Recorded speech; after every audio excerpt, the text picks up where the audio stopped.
안녕, 주린이 친구들. 주식하는 전산쟁이 주식공무원 쌤이야. 아침, 저녁으로 날씨가 많이 쌀쌀해졌더라고. 환절기에 감기 조심하고, 혹시 부모님들하고 떨어져 사는 친구들은 부모님들한테 안부 전화 한 번씩 해드려.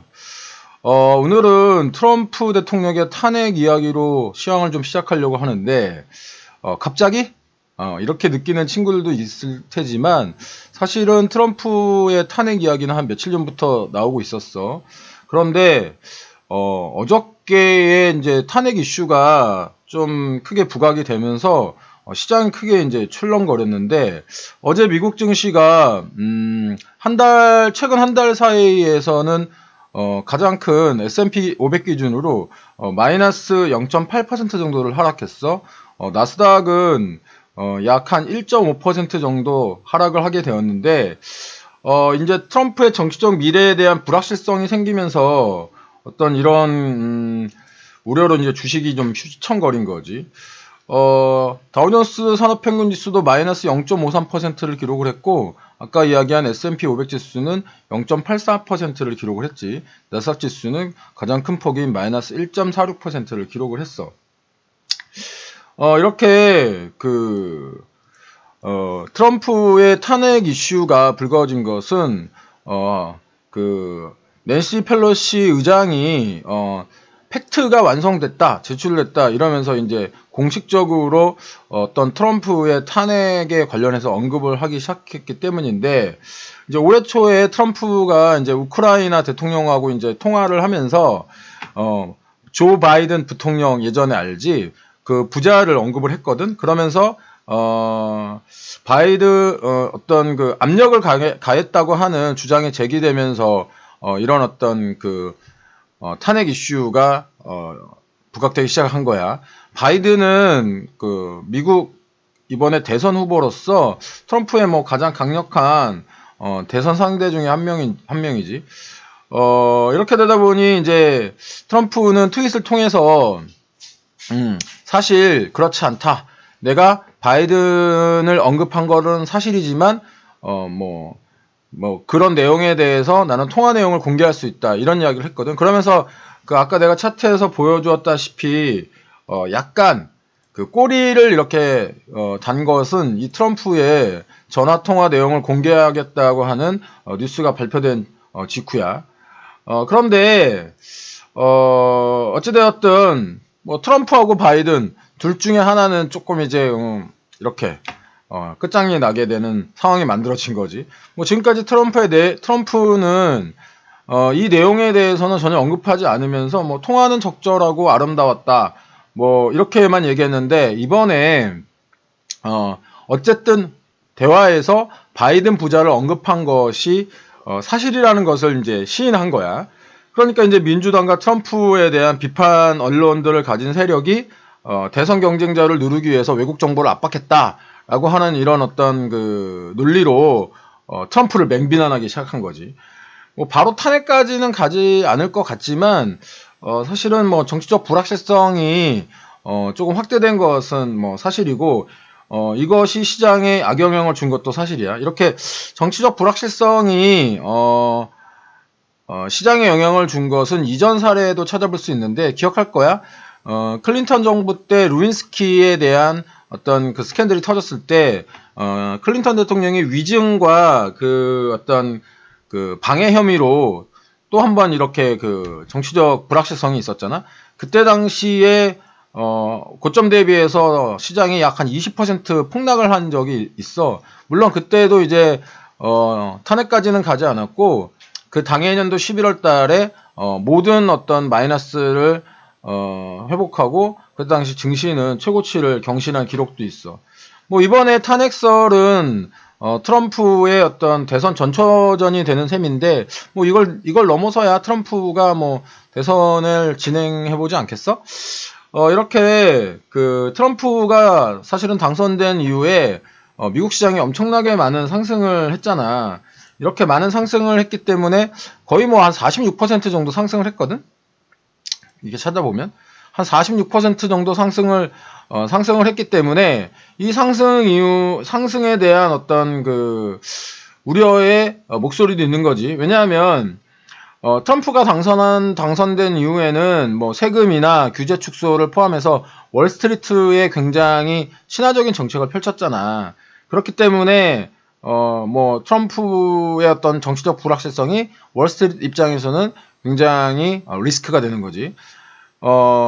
미래에 대해서 어떻게 예측하냐고 궁금해하는 친구들 많을 텐데, 난 미래는 몰라. 미안해. I'm so sorry.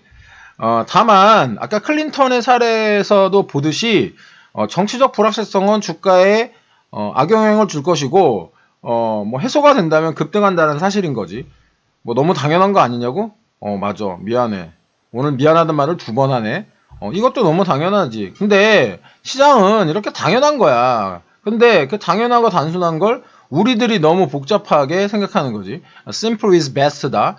우리는 떨어지면 사고, 올라가면 팔면 돼. 거꾸로 떨어지면 팔고, 올라가면 사고, 이러면 안 되겠지.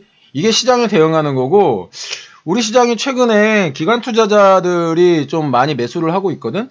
그래서 코스피 기준으로 이제 13일 연속 상승을 보이고 있어. 이건 정말, 정말 대단한 거지. 13일 연속 상승을 하고 있다는 것은. 이렇게 13일 연속해서 상승을 하고 있는데, 상승이 조금 불안하기는 해. 왜냐면, 아까도 이야기했듯이 외국인 수급이 받쳐주지 않기 때문인 거야. 근데 이제 외국인 수급이 받쳐주지 않는 거는 달러당 위안화 환율이 조금 상승을 했더라고. 그에 따라서 이제 우리나라 환율도 조금 상승하는 모습을 보이고 있어서, 외국인들이 이렇게, 매수에 좀 참여를 하지 못하고 있는 것 같은데, 역시 우리나라 시장은 외국인들이 참여를 해줘야 지속적으로 상승을 하는 그런 어떤 수급적인 요인이 있기 때문에 외국인들의 수급을 좀 기다리고 있는 편이야.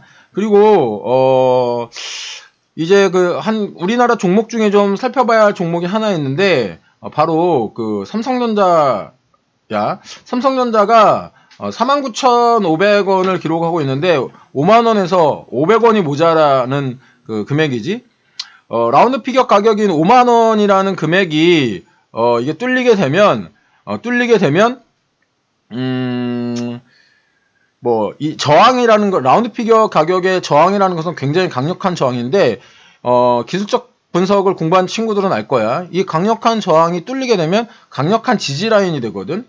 그렇기 때문에 시총의 뭐 20% 정도를 차지하고 있는 삼성전자와 SK 하이닉스가 상승하지 않고서는 우리나라 지수가 전반적으로 상승할 수가 없어. 그렇기 때문에 이 종목들을 보유하고 있는 친구들은 힘을 내길 바래. 으쌰. 이 종목들 최근에 주식공무원한테 많이들 물어봐서 내가 조금 더 보유하라는 의견 줬잖아. 그동안에 굉장히 많은 어려움을 겪었으니까 이번 기회에는 수익으로 나와야지. 오늘 우리 시장은 좀 눈치 보는 시장이 될 거야. 뭐 아프리카 돼지열병 관련해가지고는 인천 강화가 뚫렸기 때문에 좀 확산이라고 사람들이 많이 생각을 하고 있어. 그리고 이제 방역에 관련된 종목들보다는 어떤 그 육계라든지 아니면 대체주인 수산 같은 것들로 관심들이 좀 옮겨갈 거야. 왜냐면 방역은 뚫리기 이전에 관심을 가지는 게 방역이지, 뚫리고 난 다음엔 방역은 힘을 잃잖아. 근데 뭐 우리는 알지. 지금 현재 상태에서는 우리는 관망인 거야. 보면 어저께도 굉장히 많이 뭐 위아래로 흔드는 모습을 보여주잖아. 그런데 뭐 아무리 흔들어도 저 아래 여기서 산 사람들은 흔들어도 수익이야. 흔들어도 수익이기 때문에 이길 수가 없는 거야. 그래서 저점 매수, 고점 매수, 추격 매수 하지 말고 맨날 저점 매수 하라고 주식공무원이 이렇게 맨날 얘기하는 거야. 근데 주식공무원이 그렇게 얘기하면 좀 힘들어야지. 왜냐면 음봉에 사면 더 떨어질 것 같으니까 되게 무서워하는데, 주식의 매수는 음봉에 하는 거야. 양봉에 추격 매수는 하는 거 아니다. 그래, 진짜야. 항상 그 주식공무원 말 믿어야 돼.